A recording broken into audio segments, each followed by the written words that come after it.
Alors je vais répondre à un commentaire sous une de mes vidéos sur la vitamine D. Elle s'appelle Vitamine D et thyroïde, d'où sortent ces taux conseillés par les médecins. J'ai fait plusieurs vidéos sur la vitamine D, notamment ma vidéo principale que je mettrai en lien dans la description et dans les commentaires sous cette vidéo. Donc allez la voir, j'explique ce que c'est la vitamine D, où on la trouve, quels sont les symptômes de carence en vitamine D, je parle des dosages, etc. etc. Je donne plein de détails sur la vitamine D. Cette vidéo sous laquelle j'ai eu ce commentaire là, c'est encore une autre, où je parle encore des dosages de vitamine D parce que, comme vous le savez, il est conseillé par de nombreux médecins maintenant et depuis quelques années, peut-être depuis 10 ans environ en France, 10-15 ans, d'avoir des taux de vitamine D assez énormes, en tout cas que je trouve énormes, c'est-à-dire au-delà de 50 nanogrammes par millilitre toute l'année. Selon les médecins, ça peut être plus, il y en a qui recommandent au moins 60, d'autres au moins 80, c'est toujours plus.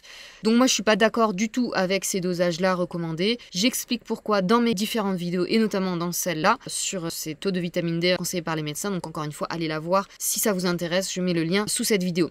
Donc je vous lis le commentaire et je vais répondre à ce commentaire. Je revisionne cette vidéo car je viens de recevoir mes résultats d'analyse de sang. Cet hiver, je me supplémentais, j'étais effectivement à 50 nanogrammes. Arrêt au printemps, à la fin de mon flacon, j'ai pris le soleil dès que le temps le permettait cet été, sans crème, un maximum de peau. Je mange quotidiennement œufs, crèmerie, gabouri, 1 à 2 fois par semaine des poissons gras et après ça, je suis à 28,7, considéré en carence. Je me demande comment c'est possible. Alors déjà, c'est vrai que ce taux de 50 nanogrammes, surtout en hiver, c'est quelque chose que je ne vois jamais, sauf chez les personnes supplémentées. En général, quand je reçois des personnes en consultation qui m'envoient leurs analyses et que je vois que dans les analyses, elles ont des taux au-delà de 40, c'est quasiment sûr que ces personnes-là se supplémentent. C'est possible d'être dans la quarantaine de nanogrammes par millilitre, voire 50, si vous vivez sous les tropiques ou dans un pays très ensoleillé et que vous prenez le soleil toute l'année. Par contre, si vous vivez en Europe, c'est presque impossible d'avoir ce taux-là naturellement. Encore une fois, je parle de ces choses-là dans ces différentes vidéos. 50 nanogrammes, surtout en hiver, c'est sûr qu'elle se complémente si elle habite en France ou en Belgique, cette personne. Et on voit qu'elle a écrit ce commentaire il y a 5 mois. Au moment où je fais cette vidéo, on est mi-mars, donc il y a 5 mois, c'était octobre-novembre.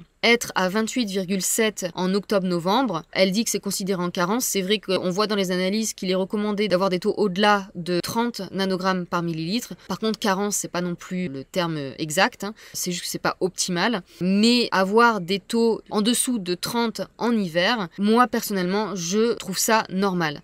Encore une fois, la vitamine D, c'est une vitamine liposoluble. On va l'obtenir principalement en s'exposant au soleil et aussi en consommant des aliments riches en vitamine D. Mais la source première, c'est vraiment quand on s'expose au soleil. On va faire nos stocks de vitamine D au printemps et en été quand on s'expose au soleil. Et cette vitamine D liposoluble, elle est ensuite stockée dans notre gras, dans notre foie, dans d'autres endroits du corps, mais principalement dans le gras et le foie. Et on va ensuite le réutiliser en fait pour utiliser ces ressources le reste de l'année. Donc on va faire un stockage en été. C'est important d'avoir des taux de vitamine D assez hauts. Si vous faites tester votre vitamine D à la sortie de l'été, c'est là que c'est intéressant de voir vos taux de vitamine D. Si vous avez des taux assez hauts en septembre, ça montre que vous avez bien fait vos stocks et que du coup, vous allez être plus ou moins tranquille pour l'hiver. Après, je conseille pas de seulement compter là-dessus pour l'hiver. C'est important aussi en hiver de consommer des aliments riches en vitamine D. Mais déjà, si vous avez des bons stocks à la sortie de l'été, vous n'avez pas trop à vous en faire pour l'hiver.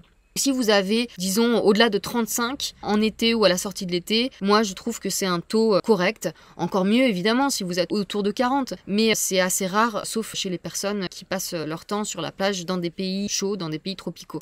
Je fais souvent référence à la nature dans mes vidéos. Si vous habitez dans un pays comme la France, le Canada ou la Belgique, évidemment, vous n'allez pas avoir les mêmes taux de vitamine D que quelqu'un qui habite en Équateur, au Mexique, au Costa Rica. C'est pas la même latitude et donc forcément, vous n'aurez pas les mêmes taux de vitamine D. Et c'est normal. Si vous êtes dans l'hémisphère nord, c'est normal que vous n'ayez pas des taux autour de 40, 50 toute l'année. Et justement, c'est pour ça qu'en hiver, on va compléter avec des aliments qui contiennent de la vitamine D. Donc 28,7 en octobre-novembre, c'est sûr que c'est pas le top du top, ce serait mieux que ce soit plus, mais c'est pas non plus alarmant. Je vois souvent des personnes en hiver qui ont des taux en dessous de 20, entre 15 et 20. Encore une fois, moi je conseille pas d'avoir des taux aussi bas, mais moi je m'alarme pas si en plein hiver vous êtes autour de 20.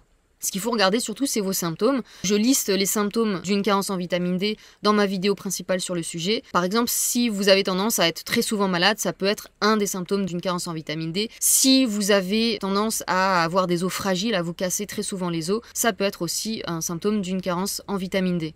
Pour répondre à cette personne-là, 28,7, effectivement, c'est pas top du top, mais c'est pas alarmant non plus. Et comment ça se fait qu'elle ait ce taux-là alors qu'elle a bien pris le soleil en été, qu'elle s'est complémentée l'hiver d'avant et qu'elle mange des aliments gras le reste du temps? Effectivement, les aliments gras contiennent de la vitamine D, les aliments animaux en particulier, et surtout les poissons gras, comme le dit cette personne. Il faut regarder la qualité. C'est quoi la qualité de ces œufs? Est-ce que c'est des œufs de bonne qualité? Des œufs de poule qui sont pas seulement nourris au grain, mais qui peuvent manger de l'herbe, qui peuvent manger des insectes, des produits animaux. Les poules ne sont pas faites pour manger que des grains. Donc plus la poule aura mangé des insectes et des produits animaux, plus elle aura des œufs de qualité riches en vitamine D, entre autres nutriments. La crème, effectivement, Gabori, c'est une bonne marque qui fait des produits laitiers crus, donc pourquoi pas, mais c'est pas particulièrement riche en vitamine D, les produits laitiers, en tout cas moins que les poissons. Elle me dit 1 à 2 fois par semaine poisson gras, ça dépend desquels. Le mieux en hiver, c'est de consommer du foie de morue ou de l'huile de foie de morue.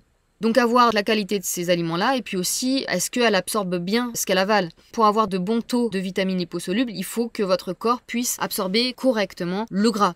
Et donc pour ce faire, il faut que votre foie produise de la bile correctement, que votre pancréas produise de la lipase correctement pour digérer correctement le gras qui contient ces vitamines liposolubles. Et puis il faut ensuite que votre intestin grêle soit en bonne santé pour pouvoir absorber correctement cette vitamine.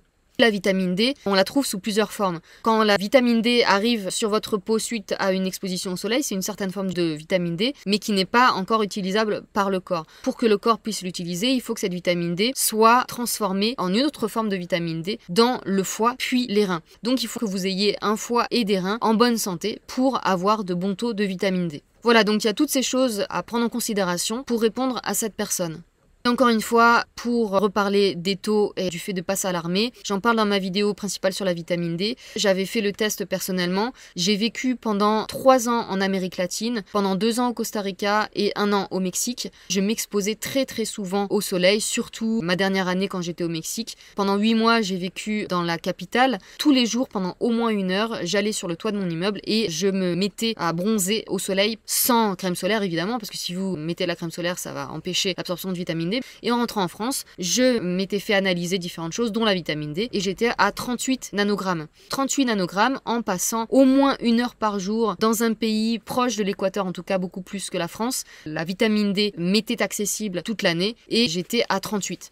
C'est pour ça, entre autres choses, évidemment dans mes vidéos je parle des études etc. sur lesquelles je m'appuie pour dire ce que je dis, mais j'ai mon expérience personnelle aussi qui me montre que en passant autant de temps au soleil dans les bons pays, aux bonnes latitudes, j'étais à 38. Pour moi, c'est clair que c'est impossible d'obtenir les taux conseillés par certains médecins, 50, 60, 70, 80, de manière naturelle, et j'explique dans mes autres vidéos pourquoi je conseille pas de viser ces taux-là, parce qu'ils sont pas naturels, et pourquoi je conseille pas de se complémenter avec de la vitamine D isolée. Encore une fois, je ne vais pas redétailler tout ça dans cette vidéo. Je vous conseille d'aller voir mes autres vidéos sur ce sujet. En tout cas, là, on est au mois de mars au moment où je tourne cette vidéo. Donc, on va rentrer dans le printemps. Je vous conseille de petit à petit réhabituer votre peau aux rayons du soleil. C'est le meilleur moyen de ne pas choper de coups de soleil pour cet été. Aussi souvent que possible, exposez-vous au soleil le plus de peau nue possible pour petit à petit réhabituer votre peau, pour petit à petit commencer à faire vos stocks de vitamine D et donc ne pas cramer cet été et avoir de bons stocks pour cet hiver.